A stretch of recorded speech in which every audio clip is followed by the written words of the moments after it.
நீங்கள் பார்த்து கொண்டிருப்பது உங்கள் ஜாஷ்வா டிவி. சகல ஜனங்களுக்கும் நற்செய்தி.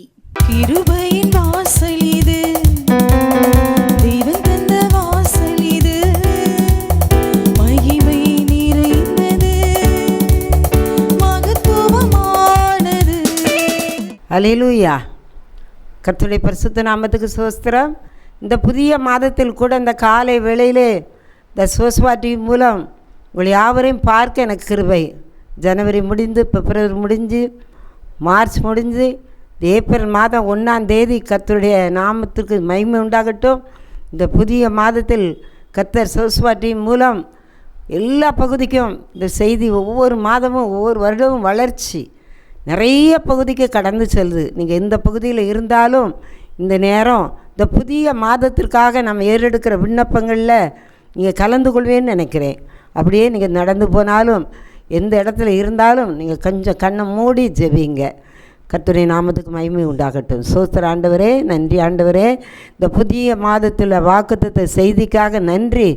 நீர் பேசும் ஆண்டவரே, நம்முடைய மெல்லிய சத்தம் கேட்கட்டும் ஆண்டவரே. எந்த இடத்துக்கெல்லாம் கடந்து போகுதப்பா, அந்த இடத்துலலாம் அந்த புதிய மாதத்தின் தேவைகள், உங்களுடைய கண்ணீர் துடைக்கப்படணும், வியாதிகள் மாறணும், பாவ சரீரத்தில் தொடக்கூடாது சுவாமி. ஒவ்வொருவரையும் பரிசுத்தப்படுத்தும், சுத்திகரியும்.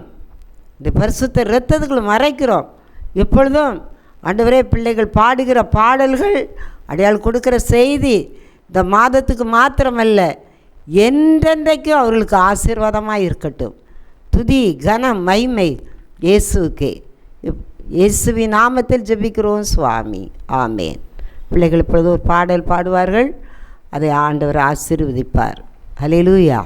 வழி தெரிஞ்சோ நான் தொலைஞ்சு போனேன், பாத புரியாம பயந்து நின்னேன். வழி தெரிஞ்சோ நான் தொலைஞ்சு போனேன், பாத புரியாம பயந்து நின்னேன். 100 பேரை தேடி நீங்க போகல, துளைந்து போன என்னை தேடி வந்தீங்க. 100 பேரை தேடி நீங்க போகல, துளைந்து போன என்ன தேடி வந்தீங்க. நீர் என்ன மறக்கல, என்னை விட்டு விலகல, ஏக்கமுள்ள கண்ணால நீங்க தான் நின்னீங்க. நீர் என்ன வெறுக்கல, கழி தூரம் போகல, கலரச்ச எனக்காக கடல் தாண்டி வந்தீங்க. சிறந்ததெல்லாம் கூட்டத்தில் இருக்க, தரமிழந்த என்னை தேடி வந்தது ஏன். சிறந்ததெல்லாம் கூட்டத்தில் இருக்க, தடமிழந்த என்னை தேடி வந்தது ஏன். என்னை தேடுவதை நீங்கள் நிறுத்தல, உங்கள் அன்புக்கு ஒரு எல்லையில். என்னை தேடுவதை நீங்கள் நிறுத்தல, உங்கள் அன்புக்கு ஒரு எல்லையில். புதிய தூக்கம் எனக்கு தந்தீங்க, என் தோளின் மீது சுமந்து வந்தீங்க. நீர் என்ன மறக்கல, என்னை விட்டு விலகல, ஏக்கமுள்ள கனால நீங்கள் தான் நின்றீங்க. நீர் என்ன வெறுக்கல, கழி தூரம் போகல, கடலச்ச எனக்காக கலாண்டி வந்தீங்க. இயேசு என்ன மறக்கல, என்னை விட்டு விலகல, ஏக்கமுள்ள கண்ணால நீங்கள் தான் நின்றீங்க. நீர் என்ன வெறுக்கல, கழி தூரம் போகல, கலரச்ச எனக்காக கடல் தாண்டி வந்தீங்க. அல்லேலூயா. அக்கினியில் நடந்து வந்தோம், ஆனால் சேதம் ஒன்றும் இல்லையப்பா. தண்ணீரை கடந்து வந்தோம், நாங்கள் மூழ்கி போகவில்லையப்பா. உங்க கிருபை எங்களை விட்டு இமை பொழுதும் விலகலப்பா. உங்க கிருபை எங்களை விட்டு இமை பொழுதும் விலகலப்பா. எங்கள் தேவன் நீர், எங்கள் ராஜா நீர், நாங்கள் போற்றிடும் எங்கள் கண்மலை நீர். எங்கள் தேவன் நீர், எங்கள் ராஜா நீர், நாங்கள் போற்றிடும் எங்கள் கண்மலை நீர். செங்கடலை நீர் பிளந்தீர், செம்மையான பாதை தந்தீர். எரிகோவின் கோட்டைகளை யோசனையால் தகர்த்தீர். செங்கடலை நீர் பிளந்தீர், செம்மையான பாதை தந்தீர். எரிகோவின் கோட்டைகளை யோசனையால் தகர்த்தீர். கோலியாத்தின் கோஷங்களை ஒரு நொடியில் வென்று விட்டீர். கோலியாத்தின் கோஷங்களை ஒரு நொடியில் வென்று விட்டீர். எங்கள் தேவன் நீர், எங்கள் ராஜா நீர், நாங்கள் போற்றிடும் எங்கள் கண்மலை நீர். எங்கள் தேவன் நீர், எங்கள் ராஜா நீர், நாங்கள் போற்றிடும் எங்கள் கண்மலை நீர். பலவித சோதனையால் புடமிடப்பட்டோமையா, பொன்னாக மாற்றிவிட்டீர், புது இருதயம் தந்து விட்டீர். பலவித சோதனையால் புடமிடப்பட்டோமையா, பொன்னாக மாற்றிவிட்டீர், புது இருதயம் தந்து விட்டீர். எங்கள் தலையை எண்ணெயினால் அபிஷேகம் செய்து விட்டீர். எங்கள் தலையை எண்ணெயினால் அபிஷேகம் செய்து விட்டீர். எங்கள் தேவன் நீர், எங்கள் ராஜா நீர், நாங்கள் போற்றிடும் எங்கள் கண்மலை நீர். எங்கள் தேவன் நீர், எங்கள் ராஜா நீர், நாங்கள் போற்றிடும் எங்கள் கண்மலை நீர். கர்த்தருடைய பரிசுத்த நாமத்துக்கு ஸ்தோத்திரம். இந்த ஏப்ரல் மாதத்தில் கூட நிறைய பரீட்சை நடந்துக்கிட்டு இருக்கு பிள்ளைகளுக்கு. பரீட்சை முடிவு நேரம். அடுத்தாப்பில் இந்த ஏப்ரல்னாலே ஒரு விசேஷந்தான். ஏன்னா 4 வருஷத்துக்கு ஒரு தடவை நடக்கிற ஏப்ரல் 23 தேர்தல் நடக்க போகுது. அதனால் இந்த ஏப்ரல் நமக்கு ஒரு விசேஷித்த ஒரு கிருபை தருகிற மாதம். அடுத்தாப்பில் 44 நாட்கள், லெந்து நாட்கள் முடிவடைந்த ஏப்ரல் மாதம், பெரிய வெள்ளிக்கிழமை. இந்த மாதத்தில் கர்த்தர் நிறைய காரியங்களை நமக்கு செய்ய போகிறார். அடுத்தாப்பில் ஆண்டருடைய உயிரோடு எழுந்த நாள் ஏப்ரல் மாதம். எல்லாமே இந்த மாதத்தில். அதே போல் உலகம் முழுவதும் மார்ச் மாதத்தில் இருந்தே, அதுக்கு முன்னே இருந்து ஈரான், இஸ்ரேல், அமெரிக்கா, அது யுத்தம், அந்த யுத்த சத்தம் கேட்டுக்கிட்டே இருக்குது. இதனால் ஒரு சகோதரி சொன்னாங்க, அது நம்ம அடுப்படி வர வந்துட்டுன்னு சொல்லி சிலிண்டர் கூட கிடைக்க முடியாத ஒரு நாட்களாக மாறிட்டு. இப்படி இந்த ஏப்ரல் மாதத்தில் நிறைய காரியங்கள் தேசம் முழுவதும், உலகம் முழுவதும் பஞ்சங்கள், யுத்தங்கள், இராணுவ வீரர்கள் மரணங்கள், அநேக கோடி கோடி கோடி சேதங்கள் மார்ச் மாதம் முழுவதும் நடந்திருக்கு. தேவையில்லாத யுத்தங்கள், காரணமே கிடையாது. ஆனாலும் ஆண்டுடைய வருகைக்கு அடையாளங்கள். அதற்காக ஜெபிக்கும்போது தான் கடந்த நாளில் எரேமியா 4ஆம் அதிகாரத்தில் ஆண்டவர் சொன்னார். அந்த வசனத்தை நீங்கள் பார்த்தீங்கன்னா, ஏப்ரல் மாதத்துக்காக அன்றைக்கி நாங்கள் ஜெபிக்கும்போது ஆவியானவர் கொடுத்த வசனம் எரேமியா 4ஆம் அதிகாரம் 19ஆம் வசனம்.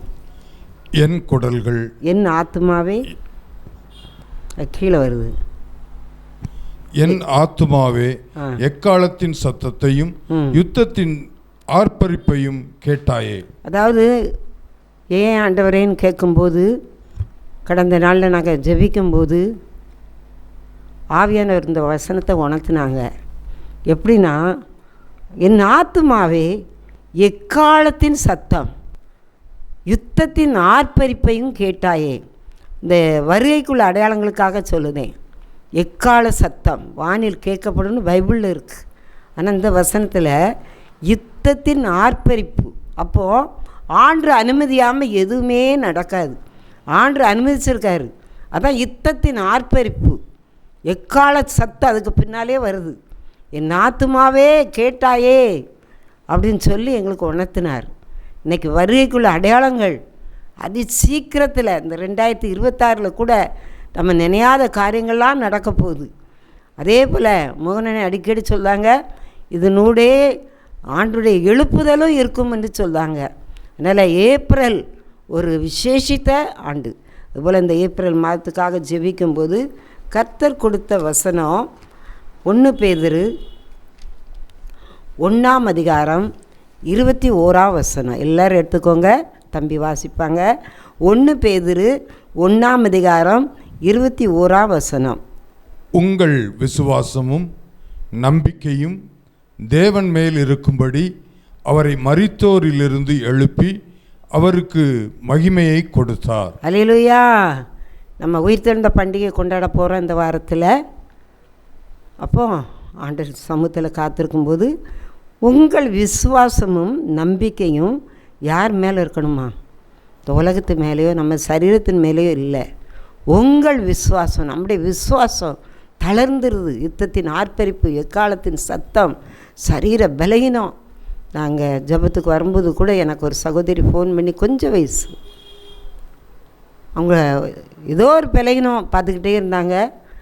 கல்யாணம் ஆகலை. ஒரு ஆண்டரை பற்றி அறியாத குடும்பத்துலேருந்து இப்போ ஆண்டரை அறிஞ்சு வராங்க. அவங்களுக்கு திடீர்னு கேன்சர்னு சொல்லிட்டாங்க.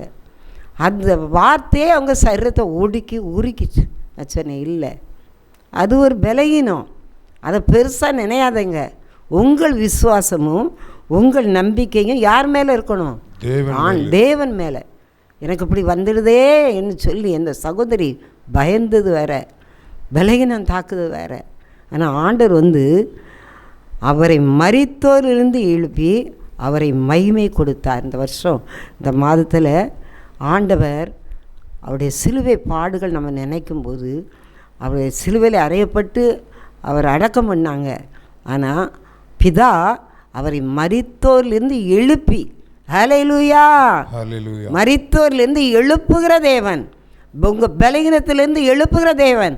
நம்மகிட்ட ஒரே ஒரு காரியம்தான் எதிர்பார்க்காங்க, உங்கள் விசுவாசம், உங்கள் நம்பிக்கை. பணத்தின் மேலே பணம் வேணும், பலன் வேணும், அதெல்லாம் தருது ஜீசஸ்.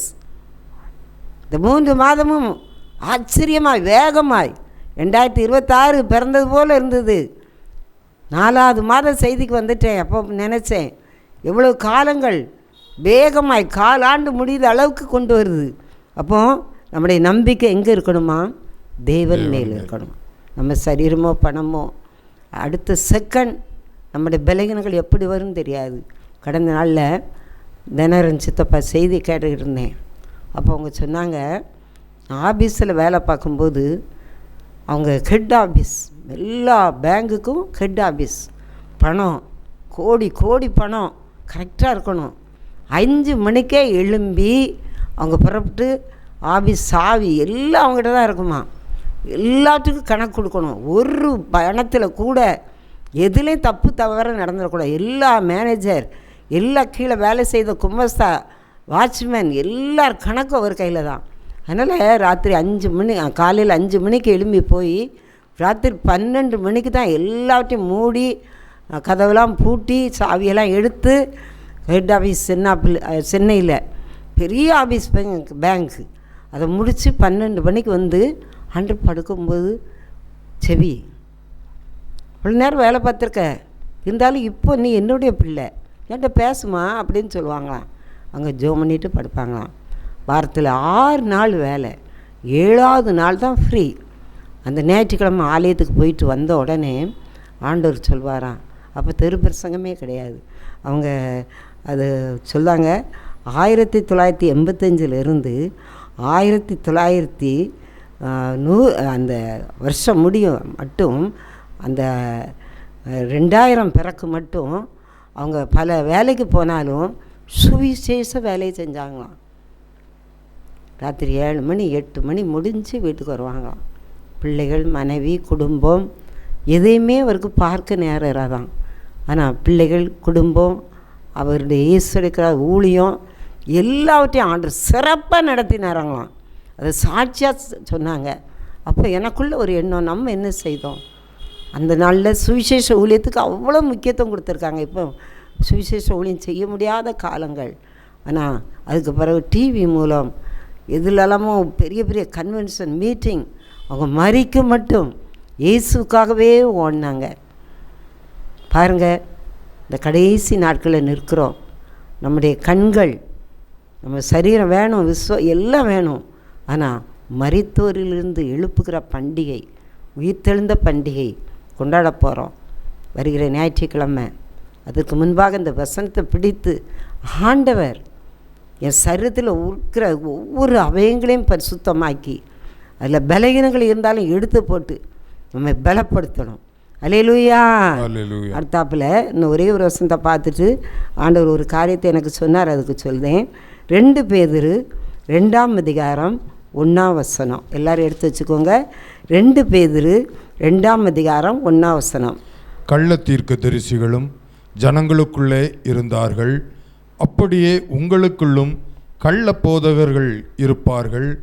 அவர்கள் கேட்டுக்கேதுவான வேத புரட்டுக்களை தந்திரமாய் நுழைய பண்ணி தங்களை கிரயத்துக்கு கொண்ட ஆண்டவரை மறுதலித்து தங்களுக்கு தீவிரமான அழிவை வருவித்துக் கொள்ளுவார்கள். அதைத்தான் உணர்த்தினார். கீழே இருக்கிற அந்த பகுதியை, ஆண்டவரை மறுதலித்து தங்களுக்கு தீவிரமான அழிவை தேடிக்கொள்வார்கள். இந்த 2026 பிறந்து 3 மாதம் 90 நாட்கள் மேலே முடிஞ்சிச்சு. கொஞ்சம் ஆண்டு சமூகத்தில் காத்திருந்து நான் எப்படி இருக்கேன், முதலாவது எனக்கு வளர்ச்சி அடைஞ்சிருக்கேனா, ஆண்டோட வருகைக்கு ஆயத்தமாக இருக்கேனா? ஆனால் இன்றைக்கி தேர்தல் வருது, பயங்கரமான நிகழ்ச்சிகள், ஒரு காலம் இல்லாத அளவுக்கு. ஏப்ரல் 23ஆம் தேதி தேர்தல். நிறைய பாடுகள், நிறைய பிரச்சனைகள், நிறையா இதுக்கு முன்னே தெரியாது. இப்போ செல்ஃபோன் கையிலே வந்துடுது எல்லா செய்தியும். அதுக்கு தான் ஆண்டவர் சொன்னார், ஆண்டவரை மறுதலித்து தங்களுக்கு தீவிரமான அழிவை தேடிக்கொள்கிறார்கள். இன்றைக்கி தேடி பணம், தயவுசெய்து ஓட்டுக்கு நம்ம ஓட்டை வித்துறக்கூடாது. இதனால தான் இவ்வளவு பிரச்சனைகள் வருது.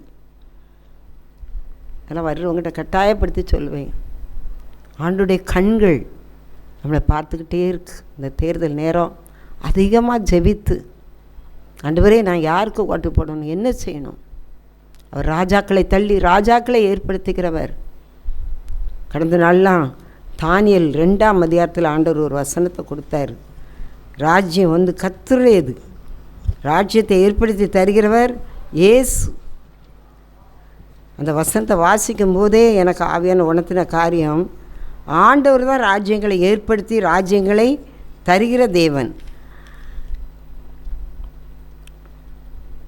தானியேல் 2ஆம் அதிகாரம், அதில் ராஜ்யம் எதில் வருதுன்னு பாருங்கள் தம்பி.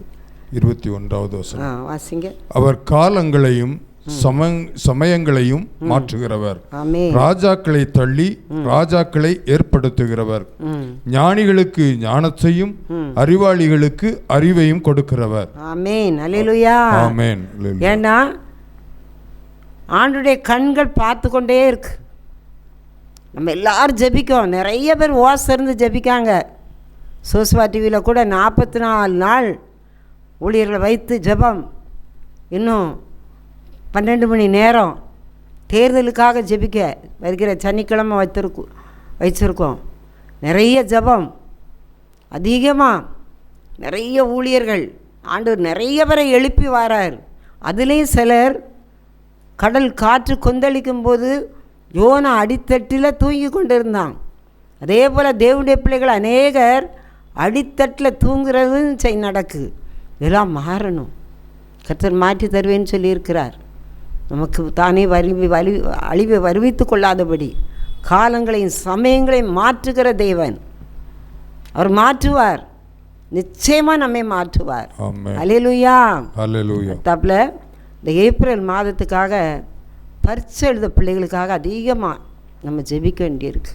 இன்னும் பரீட்சை நடந்துக்கிட்டு இருக்குது. +2 10th பிள்ளைகளும் 9000க்கு அதிகமான பிள்ளைகள் எழுதலை. +2 11,000க்கு மேலே உள்ள பிள்ளைகள் எழுதலை. என்ன ஆச்சு? ஏன் எழுதலை? நிறைய ஆக்சிடெண்ட்டில் பிள்ளைகள் இறந்துருக்காங்க. நிறைய பிள்ளைகள் தாய் இழந்திருக்காங்க, தகப்பன் இழந்திருக்காங்க.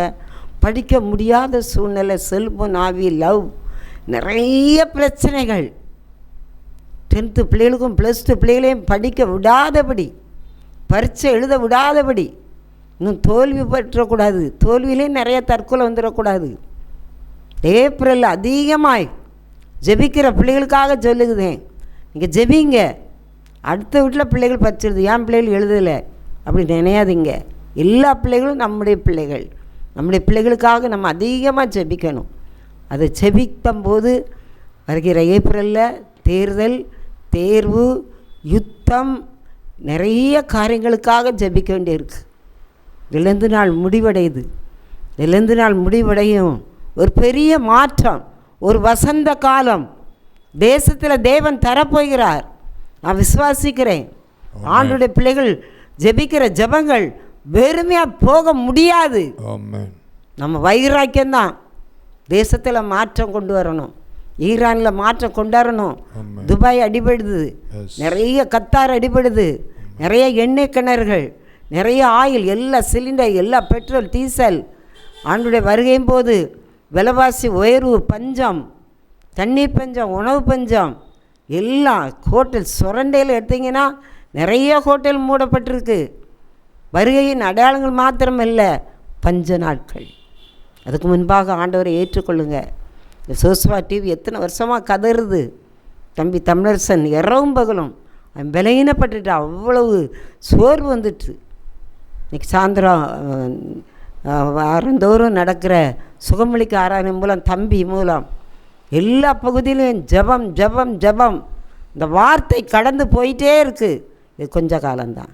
எப்பவும் இது இவங்களுக்கு வேலை இல்லை, அவங்க பேசணும். நிறைய ஃபோன் பண்ணுதீங்க. நிறைய சகோதரி சொல்கிறாங்க, அவங்களுக்கு குடும்பத்துக்குள்ளே இந்த வார்த்தை கடந்து போகும்போது. ஒரு சகோதரி ஒரு இடம் விற்றா தான் கல்யாணம் பண்ணலான்னு சொல்லியிருந்தாங்க. அவங்க சாட்சியோடு சொன்னாங்க. சோஸ்வா டிவியில் செய்தி வரும்போது கேட்டதுனால அந்த இடம் நல்ல விலைக்கு போய் இதுலேருந்து நாள் முடியும் கல்யாணம், இதுலேருந்து நாள் முடியும் நிறைய திருமண காரியங்கள், நிறைய வீடு கட்டுக்கிற காரியங்கள், நிறைய எழுப்புதல் நடக்க போகுது. ஹல்லேலூயா. அடுத்தாப்புல ஆண்டு சமூகத்தில் செபிக்கும்போது கர்த்தர் சிங்கத்தை பற்றி பைபிளில் இருக்கிறத சில காரியத்தை எனக்கு உணர்த்தினார். அதாவது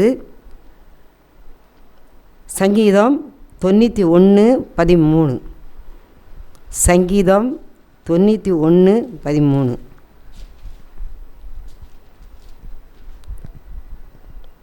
சிங்கத்தின் மேலும் விரியன் பாம்பின் மேலும் நீ நடந்து பால சிங்கத்தையும் வலு சர்ப்பத்தையும் மிதித்து போடுவாய். ஹல்லேலூயா. ஹல்லேலூயா.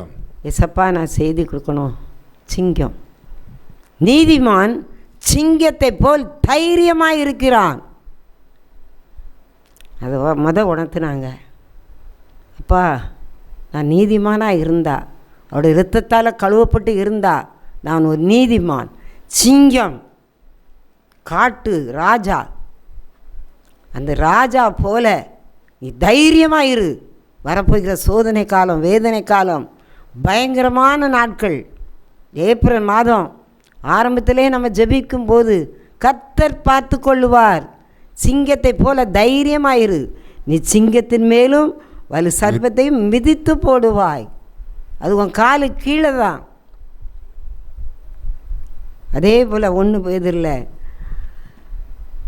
5:8. 1 பேதுரு 5:8. தெளிந்த புத்தியுள்ளவர்களாயிருங்கள், விழித்திருங்கள்.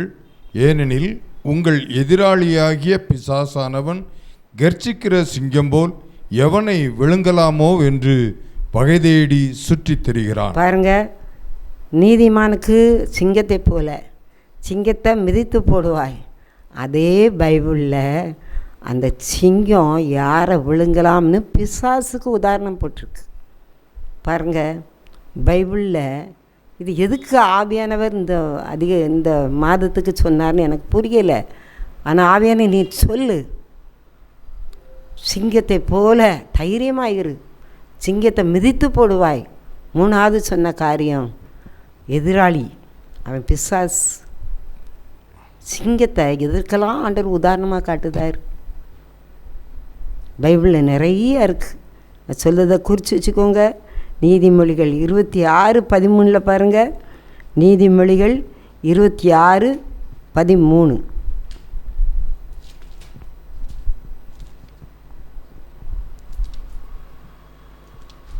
வழியிலே சிங்கம் இருக்கும், நடு வீதியிலே சிங்கம் இருக்கும் என்று சோம்பேறி சொல்லுவான். அல்லேலூயா. அல்லேலூயா. சிங்கம் தைரியமானதுன்னு சொன்ன தகப்பன் இப்போ என்ன சொல்கிறாங்க? ஏசப்பா என்ன சொல்கிறாங்க? சோம்பேறி சொல்வானா? இப்போ வெயில் காலம், வெளியே போகாத, ஊழியத்துக்கு போகாத. இப்போ இரவானா, பயில்வாசு பகல் ஃபுல்லாக நீ வேலை பார்த்துருக்க, பேசாமல் பிடி. என்ன கொண்டு தான் சொல்ல, மற்றவங்களுக்கு நான் சொல்லலை.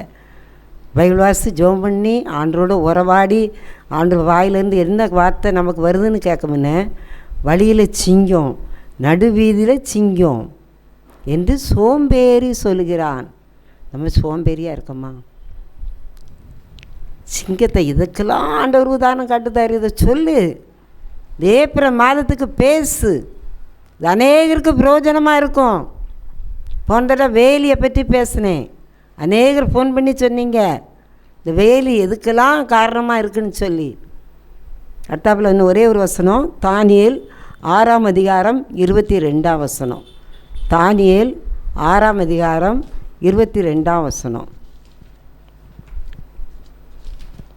சிங்கத்தின் வாயை கட்டுகிற தேவன்.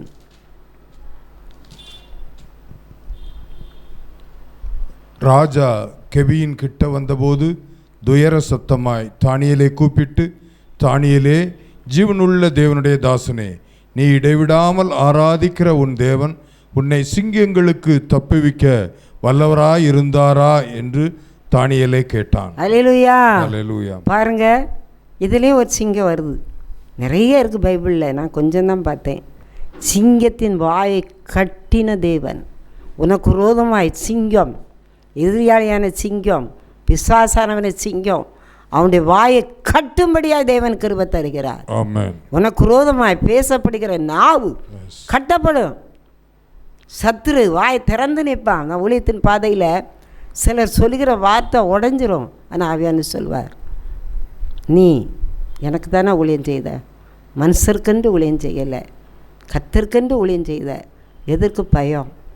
நாங்கள் ஒரு நாள் ஆரம்ப நாட்களில் வெள்ளிக்கிழமை தோறும் எங்கள் வீட்டு மாடியில் ஜெபிப்போம். அப்போ எந்த ஊழியமும் கிடையாது, சின்ன அந்த மாடி கட்டிடத்தில் 80 பேர் தான் இருக்கலாம். அந்த 80 பேருக்குமே இடம், அதுக்கு மேலே வந்தால் இடம் காணாது. அப்போ ஒரு நாள் ஆவியான உணர்த்தினார், செவ்வாய்க்கிழமையும் ஜெபி. இது பல வருஷம் ஆச்சு. இப்போலாம் வெயில் அடிக்குன்னு ஜனங்கள் வர கஷ்டப்படுதாங்க. ஆனால் ஆவியான சொல்வார், எனக்குன்னு நீ செய், கூடி ஜெபம் பண்ணுங்க. ஒவ்வொருத்தரும் ஒவ்வொன்று பேசுவாங்க, வேலை இல்லாதவங்க நோ, கூடி ஜெபி. எத்தனை வருஷம் ஆனாலும் ஆண்டுடைய வார்த்தைக்கு நம்ம கீழ்ப்படிந்து நடக்கும்போது அந்த ஊழியத்தை அவர் இழுத்து கொண்டு போகிறார். சிங்கத்தின் வாயை கட்டுகிற தேவன், நீதிமான் சிங்கத்தை போல தைரியமாக இருக்கிறான். நீ ஒரு சோம்பேறி சிங்கத்தை போல இராத. எதிரியான பிசாசு, நிறைய காரியங்கள் பைபிளில் இருக்குது. இப்போ சில காரியங்களை மட்டும் நான் உணர்த்தி காமிக்கேன். முதலாவது ஆண்டவர் 1 பேதுரு 1:21 சொன்னார், மரித்தோரிலிருந்து எழுப்புகிற தேவன். இந்த மாதத்தில் எதெல்லாம் உனக்கு மரிச்சிருக்கோ, தொழிலில், வியாதியில், பிரச்சனையில், ஜெபத்தில் குறைவு, எல்லாவற்றையும் இதிலிருந்து நாள் முடியவும் மரித்தோரிலிருந்து எழுப்புகிற தேவன். அவர் பெரியவர். அதே போல் அதே 2 பேதுரு 2:1 அவரை மறுதலிக்கிற தீவிரமான அழிவை தேடி கொள்கிறார்கள். ஆண்டு விட்டு பின்வாங்கிறாதாங்க. பிரச்சனைகள் வரும், வியாதிகள். கடந்த நாளெல்லாம் பயங்கர பலகீனம். ஆனால் இந்த நிமிஷம் வர உயிரை காப்பாற்றி வைத்திருக்கிறார். அவ்வளோதான், வேறு ஒன்றும் நான் ஆண்டுகிட்ட கேட்கல. 2 நாள்லாம் அதிசயமாய் நடத்தினார். யாரை கொண்டாவது நல்ல ஆகாரம் கொடுக்க செய்தார். நான் ஒன்றுமே செய்யலை. அதே போல் ஜனங்கள் புது புது ஜனங்கள். ஒரு சாட்சி வெள்ளிக்கிழமை வந்தது, அது சொல்ல நேரம் இல்லை, முடிஞ்சு போச்சு நேரம். 7 வார்த்தை சொல்லி முடிச்சிட்டோம்.